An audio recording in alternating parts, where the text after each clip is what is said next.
अस्सलामुअलैकुम। अगर आप सस्ती और आसान परफेक्ट बेकिंग सीखना चाहते हैं तो आप बिल्कुल ठीक जगह पे आए हैं। तो जी हाँ व्यूअर्स, आज मैं आपको बनाना सिखाऊंगी उम्रा मुबारक थीम वर्क केक, जिसे कि मैंने सेमी फॉन्डेंट के साथ तैयार किया है। इस पे सेमी फॉन्डेंट वर्क किया था। इस वीडियो के अंदर मैं आपको केक का स्पंज तैयार करना चॉकलेट फ्लेवर में, उसके अलावा फॉन्डेंट के साथ तस्बीह तैयार करना, जाइन मास को तैयार करना, इसके ऊपर ग्लिटर करना सिखाऊंगी। मोस्ट सेलिंग केक है मेरा ये उम्रा मुबारक के थीम के साथ, जो कि बहुत ही ज़बरदस्त बन के तैयार होता है और ख़ाने में भी बेहद टेस्टी बनता है। उसके साथ साथ मैं आपको चॉकलेट फज केक तैयार करना सिखाऊंगी, बहुत ही आसान और बहुत ही परफेक्ट तरीके के साथ। यहाँ आप देख सकते हैं कि कितना सॉफ्ट, कितना स्पॉन्जी और कितना ज़बरदस्त केक हमारा बन के रेडी हुआ है।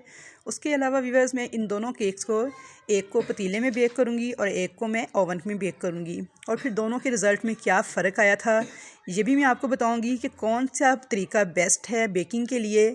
आप ओवन में बेक करें या फिर पतीले में बेक करें।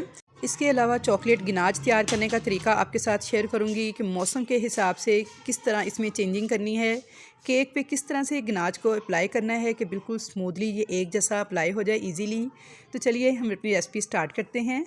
तो उससे पहले मेरी आपसे छोटी सी रिक्वेस्ट है कि चैनल को सब्सक्राइब कर लें। वीडियो अगर पसंद आए तो लाइक शेयर ज़रूर कीजिएगा और कमेंट्स बॉक्स में अच्छे अच्छे कमेंट्स का इजहार भी कीजिएगा कि आया ये वीडियो आपके लिए हेल्पफुल साबित हुई या नहीं।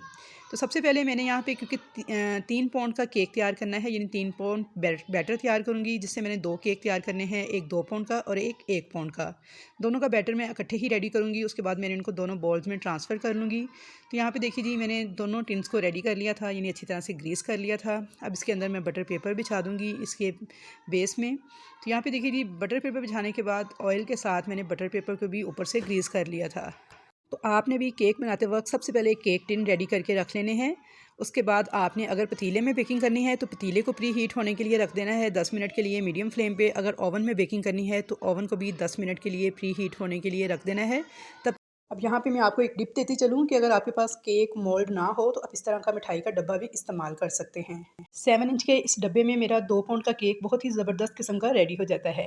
अब यहाँ पे मैंने, क्योंकि 3 पाउंड का स्पंज तैयार करना है, लेकिन 1 पाउंड वाले के अज्जा मैंने रिटर्न में मेंशन कर दिए हैं, तो आप अपने हिसाब से एडजस्ट कर लीजिएगा। यहाँ पे मैंने 6 अदद अंडे लिए हैं, जो कि रूम टेम्परेचर पर हैं, फ्रिज के रखे हुए, ठंडे नहीं। 150 ग्राम मैंने ली है पीसी हुई चीनी और 130 ग्राम मैंने लिया है मैदा।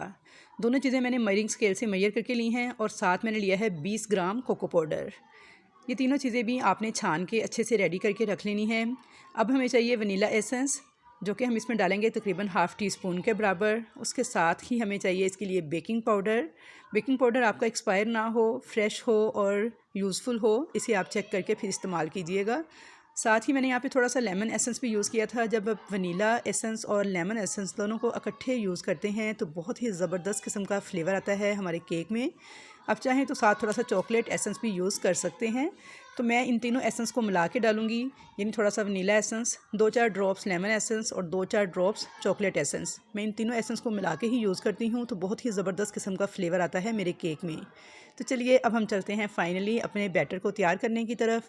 सबसे पहले मैंने देखिए 6 अदद अंडे लिए थे, रूम टेम्परेचर पर बीटर के साथ मीडियम स्पीड पे इनको बीट करना स्टार्ट कर दिया है।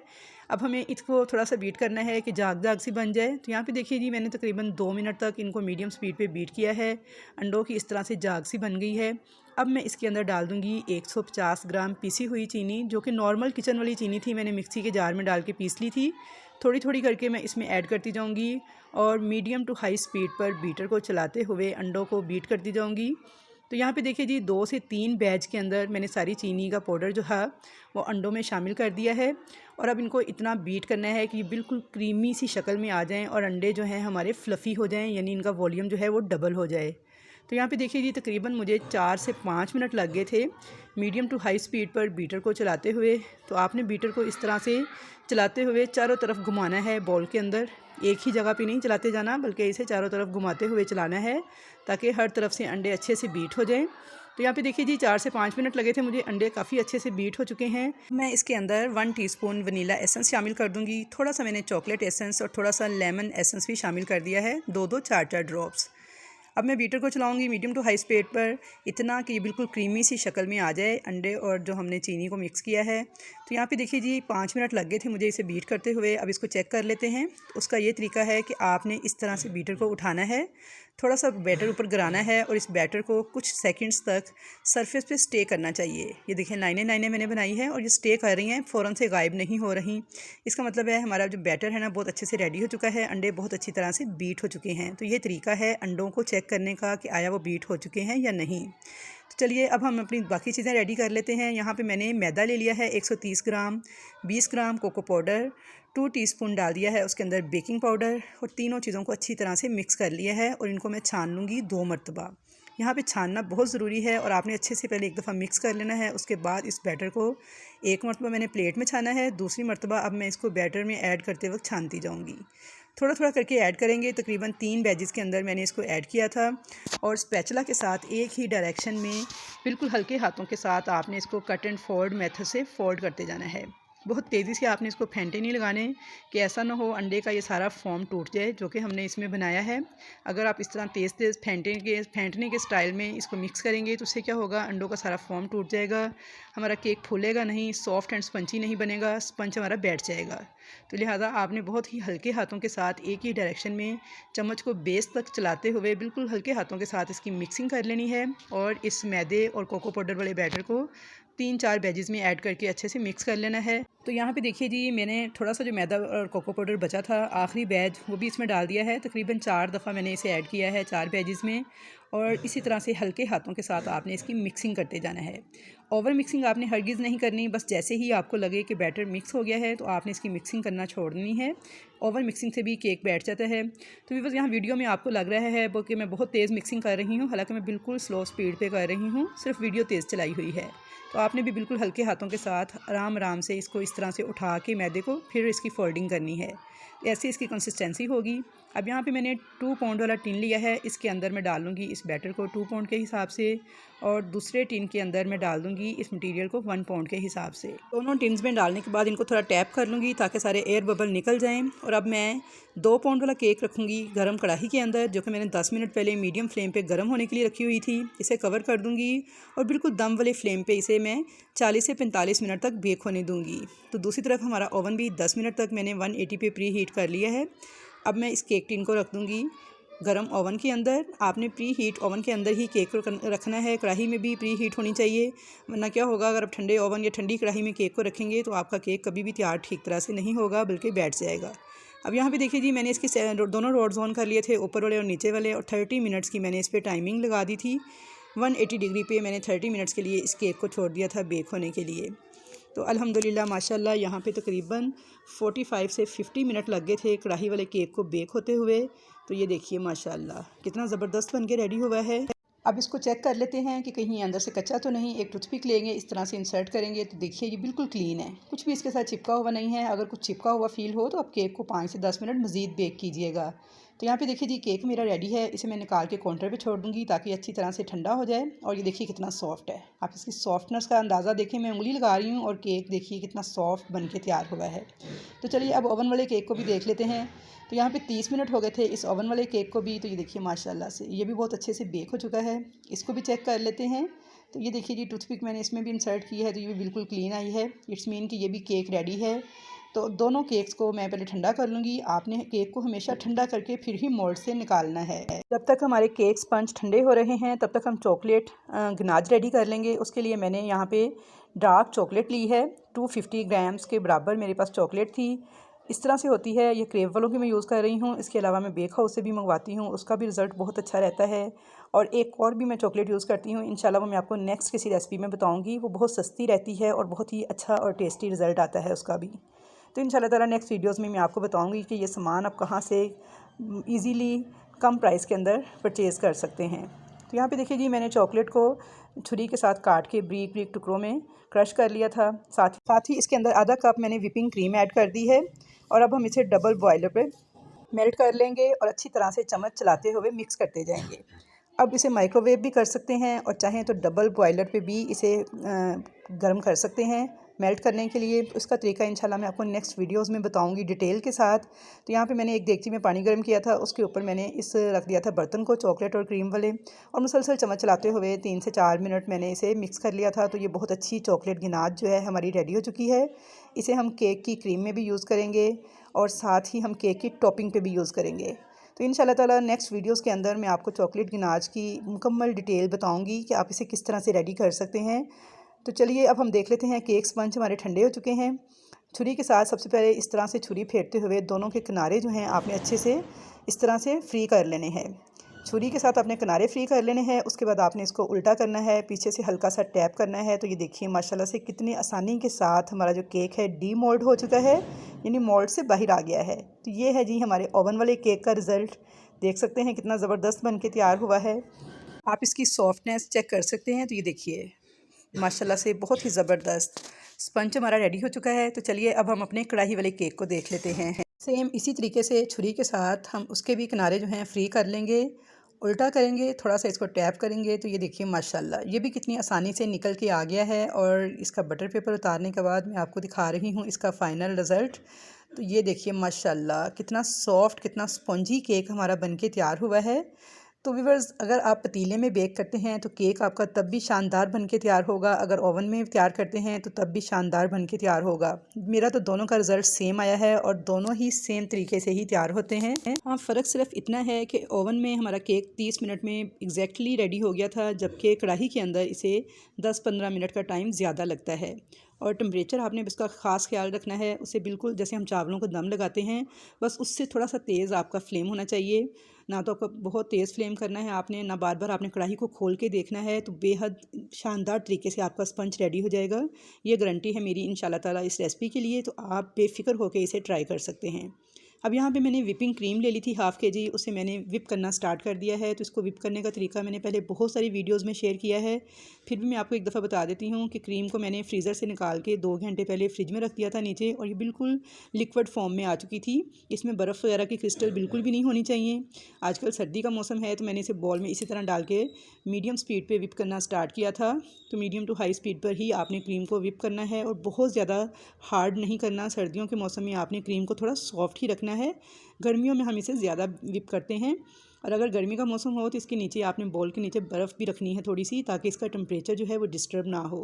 लेकिन आजकल सर्दी का मौसम है तो इसलिए मैं इसे बिल्कुल भी नहीं बर्फ़ वगैरह रख रही, बल्कि ऐसे ही इसे स्टिफ पीक्स आने तक विप कर लूँगी। तो यहाँ पे देखिए ये तकरीबन 5 मिनट मुझे लग गए थे मीडियम टू हाई स्पीड पर बीटर को चलाते हुए। स्टिफ पीक्स बनना स्टार्ट हो गए हैं।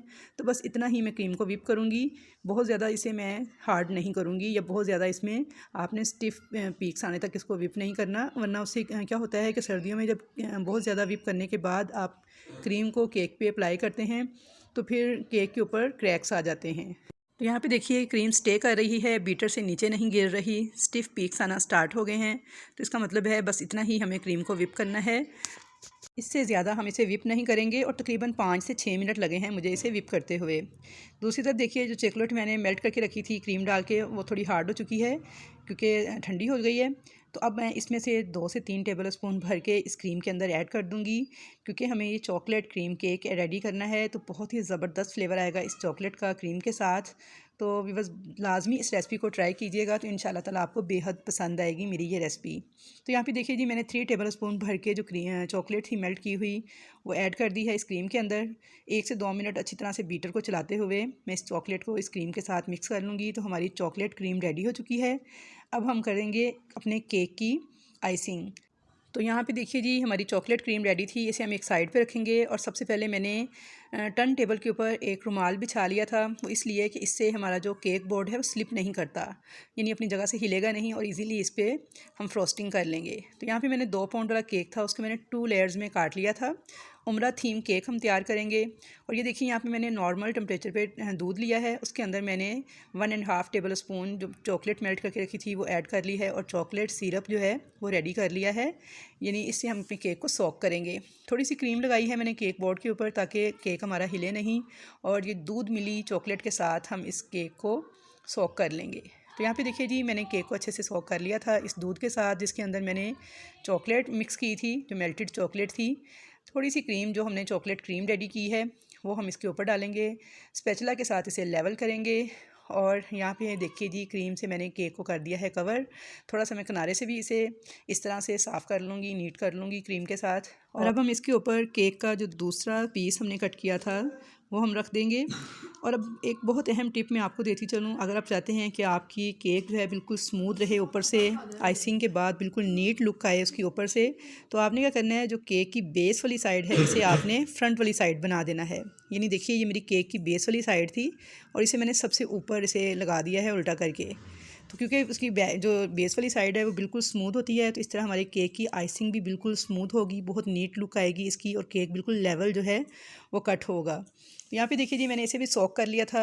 अब मैं इसके ऊपर थोड़ी सी क्रीम लगा के इसे क्रम कोट कर लूँगी और इसे रख दूँगी थोड़ी देर के लिए फ्रिज में, ताकि क्रीम अच्छे से सेट हो जाए। तो यहाँ पे मैंने दूसरा स्पंज भी सेम इसी तरीके से रेडी कर लिया था, उसको भी मैंने क्रम कोट करके तो फ्रिज में रख दिया था। तो इंशाल्लाह ताला दूसरे केक की जो आइसिंग का मुकम्मल प्रोसीजर है ना, ये मैं आपको कल की वीडियो में बताऊंगी, क्योंकि अगर आज की वीडियो में मैं ये सारी चीज़ें आपको बताने लग गई तो वीडियो बहुत लंबी हो जानी थी। तो इसलिए आज की वीडियो में सिर्फ हम उम्रा थीम केक को ही कवर करेंगे। और कल की वीडियो में इंशाल्लाह ताला मैं आपको जो चॉकलेट फज केक है उसे कवर करना बताऊंगी कि उसे मैंने किस तरह से कवर किया था। तो यहाँ पे देखिए जी मेरा फाइनल क्रम कोट जो है मैंने कर लिया है केक पे, और इसके किनारे को भी आपने साथ साथ ही नीट करते जाना है, नीचे से बेस बोर्ड को भी साफ़ करते जाना है, वरना क्रीम इस पर जब जम जाती है तो फिर बहुत मुश्किल से साफ़ होती है। तो बस इसी तरह फ़ौरन से ही साफ़ करके अब मैं इसको फ्रिज में रख दूँगी 15 से 20 मिनट के लिए। तो यहाँ पे देखिए जी मैंने क्रम कोट करने के बाद केक को 20 मिनट के लिए फ्रिज में रख दिया था, और अब 20 मिनट के बाद मैंने केक को दोबारा से फ्रिज से निकाल लिया है। अब हम इसकी फ़ाइनल आइसिंग स्टार्ट करेंगे। मेरा गला थोड़ा सा ख़राब है तो इसलिए थोड़ा सा इग्नोर कीजिएगा। तो यहाँ पे देखिए जी मैंने ज़्यादा सारी क्रीम जो है केक के फ्रंट पे भी और केक की साइड्स पे भी पहले अप्लाई की थी और उसके बाद उसे स्मूथ कर लिया था। आप इसे स्पैचुला की मदद से भी स्मूथ कर सकते हैं, पैलेट नाइफ़ की मदद से भी कर सकते हैं। जब आपकी प्रैक्टिस हो जाएगी तो फिर आप इसे किसी भी चीज़ से स्मूथ कर सकते हैं, लेकिन अगर आप बिगनर हैं तो फिर आपने बहुत एहतियात के साथ ऊपर से पहले इसे पैलेट नाइफ़ के साथ स्मूथ करना है, और टर्न टेबल को आपने घुमाते जाना है और इसके किनारों को भी स्मूथ कर लेना है आपने ये स्क्रैपर्स की मदद से।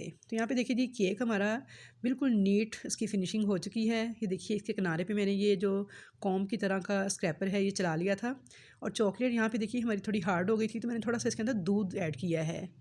नीम गर्म दूध थोड़ा सा मैंने इसमें ऐड किया था, अच्छी तरह से मैंने मिक्स कर लिया है, क्योंकि अब हमने केक के ऊपर थोड़ी ड्रॉपिंग करनी है इसके किनारों के ऊपर, तो उसके लिए चॉकलेट का थोड़ा सा लिक्विड फॉर्म में होना ज़रूरी है।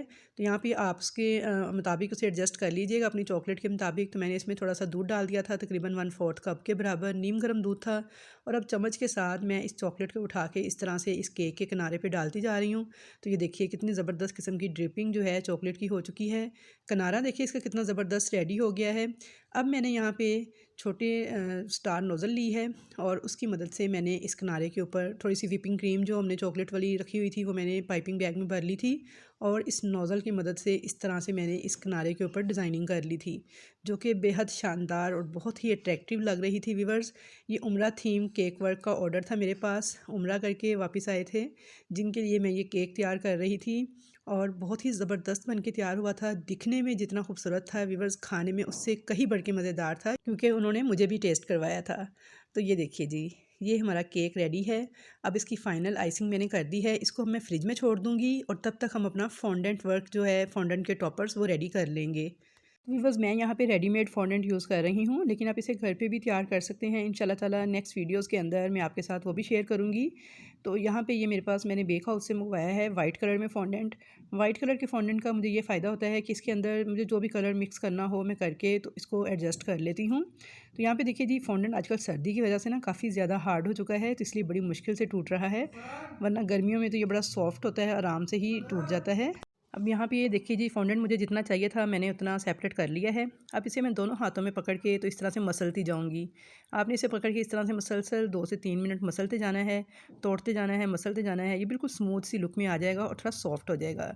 तो व्यूअर्स, अब जो लोग तो फॉन्डेंट को यूज़ करते हैं उन्हें तो अच्छी तरह से पता होगा कि फॉन्डेंट जो है शुगर पेस्ट होता है, एक्चुअली पिसी हुई चीनी को ही मिला के बनाया जाता है, और खाने में बिल्कुल इसका टेस्ट ऐसे होता है जैसे हम मार्शमेलो वगैरह खाते हैं ना, कुछ ऐसा मिलता जुलता ही इसका टेस्ट मुझे लगता है। बच्चे तो बड़े शौक से खाते हैं, मैं बहुत ज़्यादा इसे टेस्ट नहीं करती, बस थोड़ा बहुत ही मैंने 1-2 दफ़ा टेस्ट किया है, तो लेकिन बच्चों को बहुत पसंद आता है।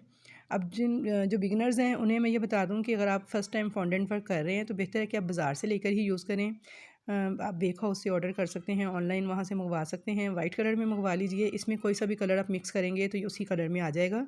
तो यहाँ पे देखिए जी इस फॉन्डेंट को ना काफ़ी सॉफ्ट हो गया है। अब आपको अंदाज़ा हो रहा होगा कि देखिए कितना सॉफ्ट हो चुका है। अब मैंने यहाँ पे इसका ना थोड़ा-सा मुझे चॉकलेट टाइप कलर चाहिए था, क्योंकि मैंने इसे चॉकलेट केक के ऊपर अप्लाई करना है।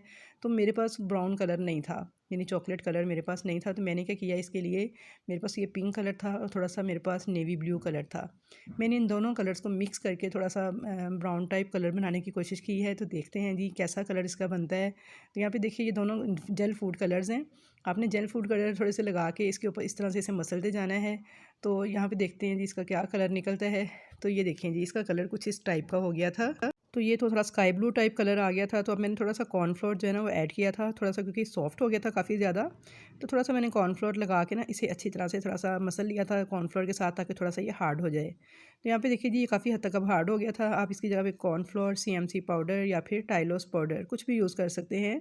इससे टॉपर्स जो है ना वो अपनी शेप जल्दी ले लेते हैं, यानी थोड़ा सा हार्ड हो जाते हैं। तो ये देखिए जी क्योंकि मसलने से ये काफ़ी ज़्यादा कलर मिक्स करने से सॉफ्ट हो चुका था।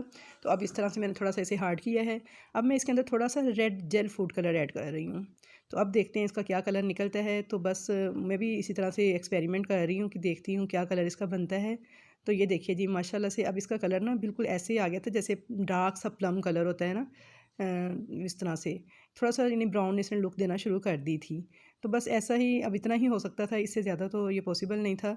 तो बस मुझे ये था कि मेरे केक के ऊपर सूट करे, क्योंकि चॉकलेट केक है, उसका बॉर्डर भी मैंने आपके सामने चॉकलेट का बनाया है। तो उसके ऊपर टॉपर्स भी अगर चॉकलेट कलर के ही लगते तो ज़्यादा अच्छे लगते, या फिर ब्लैक कलर के लगते। तो मेरे पास ब्लैक कलर भी नहीं था। तो मैंने कुछ इस तरीके से एडजस्ट करके ना, तो इसको थोड़ा सा मैंने देखें कॉर्नफ्लोर मज़ीद लगाया है, ताकि थोड़ा सा ये हार्ड हो जाए, क्योंकि जेल फूड कलर डालने से ना थोड़ा सॉफ्ट हो गया था। तो यहाँ पे देखिए जी इसका कलर अब थोड़ा सा ब्राउन से मिलता जुलता कुछ इस टाइप का हो गया था, यानी ये टॉपर्स अच्छे लग रहे थे बनने के बाद। तो बस अब इसे मैंने थोड़ा सा कॉर्नफ्लोर लगा के अच्छी तरह से थोड़ा सा हार्ड कर लिया था।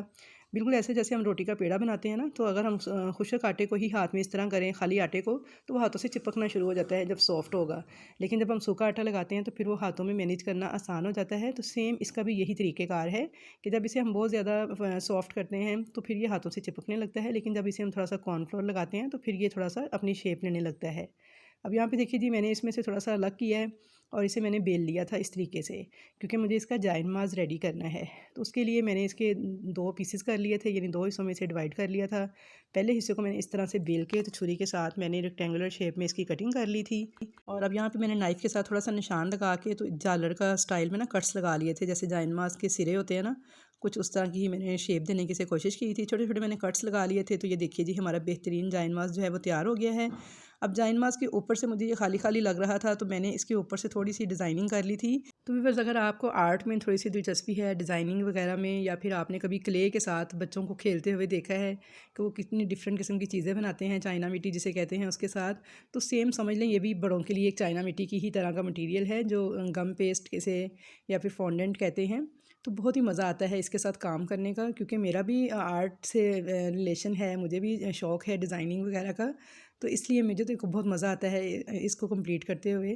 तो ये देखिए जी यहाँ पे जायनमाज़ के ऊपर ना मैंने थोड़े से कट्स वगैरह लगा के तो उसे निशान लगा लिया था। अब थोड़ा सा मैंने जो है इस तरह से लंबा सा बेल लिया था इसको, और इसके ऊपर छुरी के साथ मैंने इस तरह से ना कट्स लगा लिए थे, क्योंकि अब हमें तस्वीर रेडी करनी है। तो तस्वीर रेडी करने के लिए मैंने देखें थोड़ा सा फॉन्डेंट लिया है, लंबाई के रुख में उसे पहले फ़ोल्ड कर लिया था, और अब उसके छोटे छोटे पीसेस काट लिए हैं।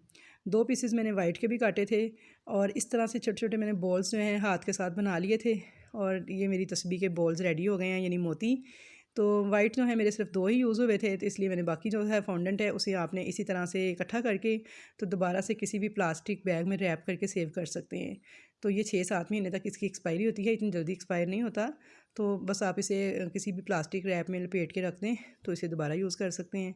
तो यहाँ पे देखिए जी मैंने तस्बीह को अब रेडी कर लिया था, सारे इसके बॉल्स वगैरह। अब मैंने सुई में धागा लिया है और इसे मैंने इस तरह से जैसे मोतियों को परोते हैं ना, सेम उसी स्टाइल में इस फॉन्डेंट के बॉल्स को परो लिया था, और दोनों तरफ वाइट कलर का बैलेंस रख के तो इसके सिरे के साथ इसे अटैच कर दिया था। तो बेहतरीन तस्बीह की शक्ल हमारी बन के फॉन्डेंट तैयार हो चुका है। बस अगर आपको मेरी इस वीडियो से कुछ भी सीखने को मिल रहा है या कुछ भी फ़ायदा हो रहा है तो प्लीज़ वीडियो को लाइक और शेयर ज़रूर कीजिएगा। चैनल पर नए हैं तो सब्सक्राइब कीजिएगा, और कमेंट्स बॉक्स में अपने कमेंट्स का इजहार ज़रूर कीजिएगा, ताकि मेरी हौसला अफजाई हो सके।